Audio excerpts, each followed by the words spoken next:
नमस्कार विद्यार्थी मित्रों, मैं विवेक पटेल एक बार फिर से आपका स्वागत करता हूं स्टार एजुकेशन की तरफ से। और आपके लिए लाया हूं इस बार क्लास 9 का चैप्टर 5, जिसका नाम है जीवन की मौलिक इकाई, the fundamental unit of life. तो सर्वप्रथम और इस चीज को सिद्ध करने के लिए सबसे बड़ा जो क्रेडिट है, सबसे बड़ा जो श्रेय है, वो वैज्ञानिक रॉबर्ट हुक को जाता है। रॉबर्ट हुक नामक वैज्ञानिक ने पेड़ की कॉक से, पेड़ की छाल मतलब पेड़ का जो बाहरी परत होती है, उसमें उसकी पतली सी स्लाइड लेकर अपने माइक्रोस्कोप, उनका खुद का बनाया हुआ एक माइक्रोस्कोप था, आप देख सकते होंगे, दिख रहा होगा, उस माइक्रोस्कोप से वो देखते थे। तो उन्होंने कुछ इस प्रकार की रचना देखी, कमरानुमा रचना, छोटे छोटे कमरानुमा रचना देखी। और उन्होंने इसको लेकर के मन में प्रश्न बनाया कि ये क्या है, कैसा है। और फिर धीरे धीरे उसके हिसाब से उनको छोटा छोटा कमरा दिखाई दिया, तो उन्होंने उस चीज का नाम सेल रख दिया। सेल का अर्थ ही होता है लैटिन में छोटा सा कमरा, छोटा कमरा। और फिर वहां से जर्नी स्टार्ट हो गई कोशिका की, कोशिका की खोज की। तो चलिए शुरू करते हैं हमारा, ये तो हमारी प्रस्तावना थी, इस चैप्टर की प्रस्तावना थी। अब हम आते हैं अपने चैप्टर पे। तो चैप्टर का सबसे पहला पॉइंट है, सजीव किसके बने हुए हैं। तो कभी आपने एक बड़ी सी इमारत देखी है, इमारत को देखने के बाद आपके मन में ऐसा प्रश्न आना चाहिए कि ये जो बड़ी सी इमारत है वो किसकी बनी हुई है, इसकी मेन जो फंडामेंटल यूनिट्स है, इसकी जो यूनिट्स हैं वो कौन सी है। तो आपके मन में मेरे हिसाब से तो आपके मन में सिर्फ ईट भी आनी चाहिए, ईट आनी चाहिए कि ये तो ईंटे के बने हुए, बाकी और भी सीमेंट, रेती वगैरह भी होती है, पर हम एक एग्जाम्पल के तौर पे देख रहे हैं तो हम ईट को ही लेते हैं। तो वो ईंटों से मिलकर दीवारें बनी हैं, दीवारों से मिलकर कमरा बना, और कमरे से मिलकर पूरी अपार्टमेंट जो भी है वो बनी हुई है। तो इसी प्रकार से सजीव की शरीर भी होती है। सबसे जो मेन बिल्डिंग में ईंट, तो हमारे शरीर में कोशिका, सेल, सेल से मिलकर उत्तक बनते, उत्तक से मिलकर अंग बनते, अंग से मिलकर तंत्र बनते, और तंत्र से मिलकर हमारी शरीर की रचना होती है।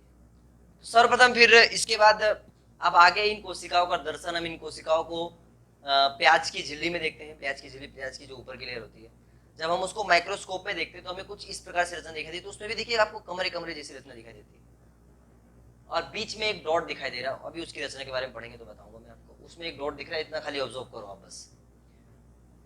फिर धीरे धीरे आप पहले तो आप इसमें देखेंगे कि ढेर सारे, कितने सारे बॉक्स हैं, कितने सारे बॉक्स है उसमें। मतलब एक बॉक्स को मैंने एक कोशिका बोली अगर, तो इतने सारे बॉक्सों का मतलब क्या है, इसमें ढेर सारी कोशिकाएं। फिर धीरे धीरे क्या हुआ, अभिवर्धक लेंस की खोज हुई, और फिर जो है सूक्ष्मदर्शी बने धीरे धीरे। और फिर उस सूक्ष्मदर्शी द्वारा पता चला कि ये तो बहुत सी कोशिकाएं थी, परंतु कुछ सजीव ऐसे होते हैं जो अपना पूर्ण जीवन, पूरा जीवन सिर्फ और सिर्फ एक कोशिकाओं के द्वारा व्यतीत कर लेते हैं। एक कोशिकाएं ही होती है उनकी पूरी शारीरिक संरचना में, सिर्फ और सिर्फ एक कोशिकाएं होती हैं। जैसे कि कुछ उदाहरण है, अमीबा,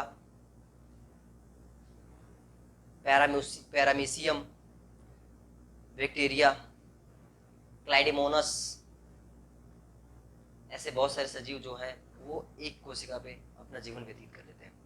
अब बारी आती है हमारी। तो हम वैसे नॉर्मली अगर आपको अपनी अपनी शरीर की कोशिका देखनी है तो आप गाल की कोशिकाएं इजीली फाइंड हो सकती हैं। गाल की कोशिकाओं को निकालकर चम्मच में स्लाइड बनाकर आप माइक्रोस्कोप में देख सकते हैं, बड़ी क्लास में आप देखोगे भी। तो हमारे शरीर की अगर देखने जाए स्ट्रक्चर, तो हमारे शरीर में असंख्य कोशिकाएं, असंख्य संख्या मतलब अनगिनत कोशिकाओं से बना हुआ हमारा एक एक अंग, एक एक पार्ट, एक एक तंत्र, एक एक उत्तक। परंतु आपको यह जानकर हैरानी होगी कि जो हमारी शरीर असंख्य कोशिकाओं से बनी हुई है, असंख्य छोटे छोटे, मतलब अगर आप एक हल्का सा स्किन अपनी निकालते हैं और उसके अंदर भी देखते हैं तो आपको करोड़ों कोशिकाएं दिखेंगी, लाखों कोशिकाएं दिखेंगी। तो हमारे शरीर भले बहुकोशिकीय है, बहुत सारी कोशिकाओं के बनी हुई है, और उनके शरीर एक कोशिकीय है, परंतु आपको यह जानकर उनकी, मतलब जो अमीबा और पैरामीशियम की बात की मैंने, उनकी बात कर रहा हूँ, और हम बहुकोशिकीय, परंतु आपको यह जानकर हैरानी होगी कि जो आज हम बहुकोशिकीय है, वो हम जब हमारा निर्माण हुआ था गर्भाशय में, जब हमारी उत्पत्ति हुई थी, तो हम भी एक ही कोशिकाओं से बने थे। यानी एक कोशिकाओं का विभाजन हुआ, अंगों का निर्माण हुआ, ऊतकों का निर्माण हुआ, अंगों का निर्माण हुआ, तंत्र बने। लेकिन हमारी शुरुआत भी कैसे हुई थी? सिर्फ एक कोशिकाओं से हुई थी। तो चलिए अब कोशिकाओं के बारे में जानते हैं कि प्राणी कोशिका और वनस्पति कोशिका, मतलब सजीव हम भी हैं और सजीव क्या है, प्राण जो वनस्पतियां हैं, पादप है, वो भी सजीव, परंतु हम दोनों की, सजीव प्राणियों की और पादपों की जो कोशिकीय संरचना है वो किस प्रकार से भिन्न है। तो आप देख पा रहे होंगे कि जो प्याज की कोशिका बताई थी, क्योंकि प्याज भी क्या है, पादप ही है, तो आपको दिख रहा होगा इस प्रकार की स्ट्रक्चर जो है वनस्पति कोशिकाओं को देखने को मिलता है। परंतु जो प्राणियों में विभिन्न प्रकार की कोशिकाएं होती हैं, अलग अलग प्रकार की कोशिका होती है, जैसे कि रक्त कोशिका, हमारी रक्त की जो संयोजी ऊतक हो इस कोशिका के बने होते हैं। इसके बाद आती है हमारी अस्थि कोशिका, हमारी हड्डियों में पाई जाती है। हमारी पेशी कोशिका, हमारी मसल्स इससे बनती है। वसा कोशिका चर्बियों की में पाई जाती है। इसके साथ साथ ही शुक्राणु नर जनन कोशिका, अंडाणु मादा जनन कोशिका, तंत्रिका कोशिका, दिख रहा है ना। तो ये सब जो है अलग अलग प्रकार की कोशिका प्राणियों में पाई जाती है। तो अब लेकिन जो रचना होती है ना, मतलब स्ट्रक्चर होता है, उनकी संरचनाएं जो होती है वो सेम होती है। मतलब कोई पार्ट, कोई अंग, अभी आप आगे पढ़ोगे कि ऐसा नहीं है कि भाई तंत्रिका कोशिका का आकार त्रिशूल जैसा है तो उसकी संरचना अलग है, अंडाणु गोल है तो उसकी संरचना अलग है, रक्त कोशिका प्लेट आकार की होती है तो उनकी नहीं, संरचना सेम है, आकार अलग अलग है। तो चलिए हम बात करते हैं कोशिकाओं की संरचना की। कोशिकाओं की संरचना में प्रमुख 3 भाग हैं। एक है प्लाज्मा झिल्ली, दूसरी है कोशिका द्रव्य और तीसरी है केंद्रक। ध्यान से देखना, प्लाज्मा झिल्ली, केंद्रक और कोशिका द्रव्य। देखिए कोशिका में सबसे बाहर का भाग जो आपको दिख रहा है वो है प्लाज्मा झिल्ली, जिसे कोशिका झिल्ली भी कहते हैं। जो मैंने आपको याद है प्याज वाले में बताया था, बीच में डॉट, ब्लैक कलर का डॉट है बेटा, वो है हमारा केंद्रक। और बाकी जो सारे स्पेस है, एक बाहर के लेयर को छोड़कर, प्लाज्मा झिल्ली को छोड़कर और एक छोटे से बीच वाले पार्ट को छोड़कर, न्यूक्लियस को, केंद्रक को छोड़कर, जो बाकी सारे पार्ट बच रहे हैं ना, वो सब के सब कोशिका द्रव्य कहलाते हैं। वो सब के सब कोशिका द्रव्य में आते हैं। आपको दिख रहा होगा जो सारे अंग अंदर दिख रहे हैं, सर अंदर तो लाल पीला हरा दिख रहा है, वो सब कोशिका द्रव्य में ही है। उन सब का समावेश कोशिका द्रव्य में ही हो रहा है। और 3 पार्ट को छोड़कर एक अलग रचना भी होती है कोशिका की, जिसे कोशिका भित्ति कहते हैं। वो अंग्रेजी में सेल वॉल कहा जाता है, जो कि सिर्फ और सिर्फ प्राणी को वनस्पति कोशिकाओं में पाया जाता है। और कोशिका भित्ति आगे पढ़ोगे, मैं बताऊंगा आगे टॉपिक ही है कोशिका भित्ति का, तो उसको दिमाग में रख लेना। प्रमुख 3 ही पार्ट होते हैं, प्लाज्मा झिल्ली, केंद्रक और कोशिका द्रव्य, दिमाग में रख लेना। अब हम शुरू करते हैं प्लाज्मा झिल्ली, जो कि हमारे इस वीडियो का प्रमुख टॉपिक है। प्लाज्मा झिल्ली की संरचना और प्लाज्मा झिल्ली का कार्य। प्लाज्मा झिल्ली कोशिकाओं की सबसे बाहरी परत होती है।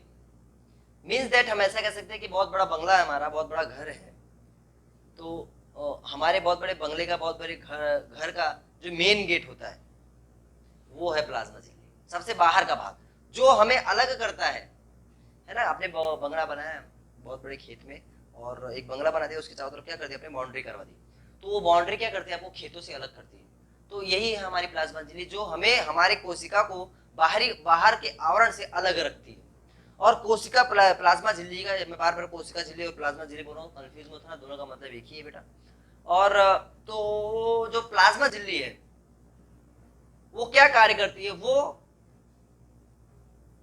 कोशिका के अंदर से और कोशिका के बाहर से तत्वों को लाने ले जाने का, ट्रांसपोर्ट का कार्य करती है। लेकिन ध्यान रखना, वे कोशिका झिल्ली उन्हीं तत्वों को अपने अंदर लेती है जिसकी कोशिका को आवश्यकता होती है। मतलब अनावश्यक पदार्थों को, फालतू पदार्थ, अन्य पदार्थ जो हैं उनको, उनकी गति को भी रोकती है, कि जो रिक्वायरमेंट है, जो जरूरत है, उसी को अंदर आने देती है। और जो इसका प्रमुख कार्य है प्लाज्मा झिल्ली का, वो 2 कार्य है। पहला है गैस विनिमय की जो प्रक्रिया है उसे डिफ्यूजन कहते हैं, हिंदी में कहा जाता है विसरण। और जो पानी के लेन देन की प्रक्रिया है उसे परासरण कहा जाता है, ऑस्मोसिस अंग्रेजी में। तो ये प्रक्रिया किस प्रकार घटती है, चलिए हम इस पर बहुत ध्यान से फोकस करते हैं, क्योंकि ये एग्जाम में भी पूछा जाता है कि प्लाज्मा झिल्ली द्वारा गैसों का विनिमय समझाइए, प्लाज्मा झिल्ली द्वारा विसरण की प्रक्रिया समझाइए, प्लाज्मा झिल्ली द्वारा परासरण की प्रक्रिया समझाइए। तो आपको पता होना चाहिए परासरण मतलब पानी का लेन देन, और विसरण मतलब होता है गैसों का आदान प्रदान, गैसों का लेन देन। तो किस प्रकार से प्लाज्मा झिल्ली गैसों का लेन देन करती है, आदान प्रदान करती है, चलिए देखते हैं। गैसों का विनिमय जो है वो अधिक सांद्रता से कम सांद्रता की ओर होता है। मतलब कि जहां पे कॉन्सेंट्रेट ज्यादा, जैसे कि आप ड्राइंग में देख रहे होंगे, वहां पे हायर सोल्यूट कॉन्सेंट्रेशन है, उधर से लोअर सोल्यूट कॉन्सेंट्रेशन में जो है जो भी गैसें हैं, जो भी अणु हैं वो ट्रेवल कर रहे हैं। तो सेम ऐसा ही हमारे ऑक्सीजन और कार्बन डाइऑक्साइड के साथ होता है। ड्राइंग में आप ध्यान से देखिए, ग्रीन कलर के जो अणु दिख रहे हैं वो आपको ऑक्सीजन के हैं, और ब्लैक वाले क्या है, कार्बन डाइऑक्साइड। देखिए किस प्रकार से कार्बन डाइऑक्साइड बाहर आ रहा है। जब कार्बन डाइऑक्साइड बाहर आ गया और ऑक्सीजन कहां जा रहा है, अंदर जा रहा है, ऑक्सीजन बाहर आ रहा है तो कार्बन डाइऑक्साइड अंदर जा रहा है ना। तो ये सब होता है कॉन्सेंट्रेशन पे। जब ऑक्सीजन कोशिका के अंदर गई तो वहां पे उसका उपयोग हुआ, कार्बन डाइऑक्साइड में बदल दिया गया। अब अंदर कार्बन डाइऑक्साइड की जो कॉन्सेंट्रेशन है वो ज्यादा हो गया, और ऑक्सीजन कैसा हो गया, कम हो गया, क्योंकि ऑक्सीजन कार्बन डाइऑक्साइड में बदल दिया गया। और बाहर ऑक्सीजन, कोशिका के बाहर ऑक्सीजन बैठा हुआ है कि जल्दी से मुझे ग्रहण किया जाए। ऑक्सीजन कब ग्रहण होगा, जब अंदर ऑक्सीजन जो है उसकी कॉन्सेंट्रेशन कम हो जाएगी, उसकी सांद्रता कम हो जाएगी, और अंदर किसकी सांद्रता बढ़ रही है लगातार, किसकी, कार्बन डाइऑक्साइड की, क्योंकि हमारी कोशिकाएं उस ऑक्सीजन का उपयोग कर कर उसको किस में कन्वर्ट कर दे रही हैं, कार्बन डाइऑक्साइड में कन्वर्ट कर दे रही है। यानी अब कोशिका के अंदर कार्बन डाइऑक्साइड की जो कॉन्सेंट्रेशन है वो बढ़ चुका है, और ऑक्सीजन का जो कॉन्सेंट्रेशन है वो घट चुका है। बाहर क्या हुआ है, बाहर ऑक्सीजन का कॉन्सेंट्रेशन ज्यादा है, क्योंकि हमने सांस द्वारा क्या लिया, ऑक्सीजन लिया है ना, तो वो ऑक्सीजन का जो सांद्रता है वो कोशिका के बाहर ज्यादा है। तो अब क्या होगा, ऑक्सीजन अंदर जाएगी, कार्बन डाइऑक्साइड कहाँ आएगी, बाहर है। उस कार्बन डाइऑक्साइड को हम फिर से सांस से क्या कर देंगे, बाहर निकाल देंगे। इस प्रकार गैसों का विनिमय होता है, किसके द्वारा, विसरण की प्रक्रिया द्वारा। रिपीट नहीं करूंगा, पीछे जाके देख लीजिए। जो ऑस्मोसिस की, अब जो पानी के परासरण की प्रक्रिया है वो भी इसी प्रकार होती है। हाई वाटर कॉन्सेंट्रेशन से अधिक सांद्रता, पानी की अधिक सांद्रता से पानी कम सांद्रता की ओर जाता है। और पानी का जो परासरण होता है वो 3 प्रक्रियाओं द्वारा होता है। तो पहला अल्प परासरण दाबी, दूसरा होता है सम परासरण दाबी, और तीसरा होता है अति परासरण दाबी। तो सबसे पहले हम शुरू करते हैं अल्प परासरण दाबी। अल्प परासरण दाबी क्या होता है, ध्यान से देखना। जैसे कि मैंने बताया कि पानी जो है वो हाई कॉन्सेंट्रेशन, अधिक सांद्रता से, पानी की सांद्रता जहां अधिक होती है वहां से कम सांद्रता की ओर जाता है ना। तो सबसे पहले आप एक एग्जांपल लीजिए, एक प्रयोग कीजिए। एक बीकर लीजिए, उसमें आप तनु विलेन डालिए। तनु विलेन लीजिए, मतलब जो जैसे कि आपने नमक लिया, नमक का विलेन बना रहे हैं तो नमक की मात्रा कम रखिए। तो इससे क्या होगा, ध्यान से, वो विलेन तनु है, तनु मीन्स वहां पे जो विलय है, विलय में तो हमारा नमक है, उसकी मात्रा कम है, यानी उसकी सांद्रता कम है, लेकिन पानी की सांद्रता वहां पे ज्यादा हो गई उस हिसाब से, है ना, क्योंकि जो हमने नमक लिया वो तनु लिया है, उसकी सांद्रता कम है, तो पानी की सांद्रता अधिक हो गई। यहाँ पे ध्यान, पानी की सांद्रता अधिक है। तो अगर मैंने एक किशमिश लेकर उस पानी में डाला तो वो पानी क्या होगा, क्योंकि मैंने बताया था क्या, अधिक सांद्रता से कम सांद्रता की ओर जाएगा, यानी विलयन में पानी की सांद्रता अधिक है और किशमिश के अंदर पानी की सांद्रता जो है कम है, तो पानी क्या होगा, किशमिश के अंदर जाएगा और किशमिश फूल जाएगा। क्यों, क्योंकि आपको पता है ना, प्लाज्मा झिल्ली में पानी दोनों ओर गति कर सकता है। प्लाज्मा झिल्ली में पानी का लेन देन हो सकता है, इसकी वजह से पानी, वो कोशिकाएं क्या कर देती, पानी को अवशोषित करके फूल जाती है, और इस कारण से वो किशमिश आपको फूला हुआ दिखाई दे रहा है। एक प्रयोग बता रहा, कोशिकाएं क्या होती है, फूल जाती है। तो ऐसा ही मतलब जो किशमिश के साथ वो हमारी कोशिकाओं के साथ भी होता है, और हमारी कोशिका क्या हो जाती है, फूल जाती है, पहली सिचुएशन में, और इसको कहते हैं अल्प परासरण दाबी विलयन। दूसरी सिचुएशन में अति परासरण दाबी विलयन में क्या होता है कि जब अब हमने हमारा फूला हुआ जो किशमिश है, जो फूल चुका है, उसे क्या करते हैं, बाहर निकाल के साइड में रखते हैं, और फिर विलयन लेते हैं, लेकिन अब उसमें नमक की मात्रा डबल कर देते हैं, मतलब अब उस विलयन को सांद्र बना देते हैं पूरी तरीके से। तो विलयन में जब विलय की मात्रा अधिक कर देंगे हम, नमक की या चीनी की, तो पानी की जो सांद्रता हो जाती है वो क्या हो जाती है, कम हो जाती है।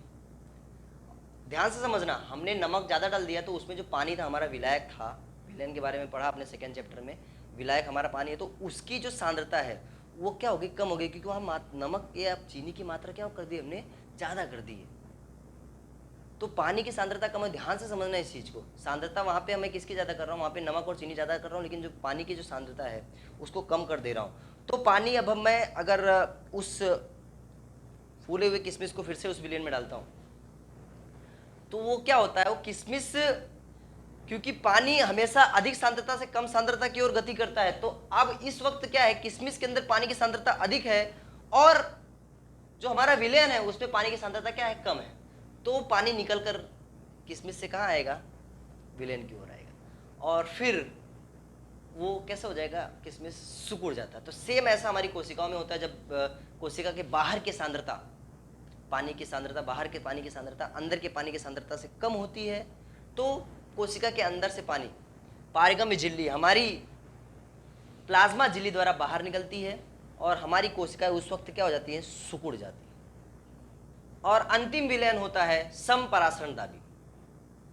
समपरासरण दाबी वाली सिचुएशन में क्या होता है कि बाहर जो पानी की सांद्रता है कोशिका के बाहर, उतनी ही सांद्रता कोशिका के अंदर रहता है, उतनी ही सांद्रता पानी की सांद्रता कोशिका के अंदर होती है। तो क्योंकि दोनों तरफ जो सांद्रता का तराजू है वो बराबर होता है और इस वजह से कोशिका पानी का जो है कोई भी प्रकार से, किसी प्रकार से कोई वाहन नहीं होता, आदान प्रदान नहीं होता, लेन देन नहीं होता। तो इस कोशिका के अंदर जो पानी का परासरण है वो मैंने आपको किशमिश के एक एग्जाम्पल के द्वारा समझाया कि किशमिश में जिस प्रकार पानी भरता है और किस प्रकार पानी खाली होता है, उसी प्रकार सेम हमारी कोशिकाओं में भी होता है। पानी भरता है, कोशिकाएं फूलती हैं, पानी निकलता है, कोशिकाएं सूख जाती है। क्यों? पानी की सांद्रता की वजह से। रिपीट करके देख लेना, दोबारा नहीं समझाऊंगा। और जब पानी की सांद्रता बराबर होती है तो वो कोई परिवर्तन नहीं होता, वो जैसे जिस आकार में रहता है उसी आकार में होता है। मुझे उम्मीद है कि 5th चैप्टर के पहला भाग लेके आया हूँ। ऐसे और भी 2-3 जो भी भाग होंगे, जितने बनेंगे उस भाग को मैं आपके सामने लेके आऊँगा।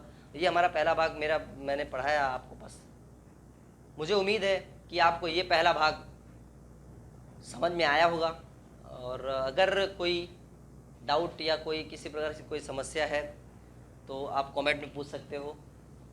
और प्लीज़ अपना वैल्यूबल फीडबैक जो होता है वो हमें रेगुलरली देते रहिए। वैसे प्राप्त होता है, बिना कमेंट के भी पर्सनली भी बच्चे पूछते हैं, काफ़ी अच्छा लगता है। अपना वैल्यूबल फीडबैक दीजिए। चलता हूँ, नमस्कार। फिर हाजिर होऊंगा नए भाग के साथ।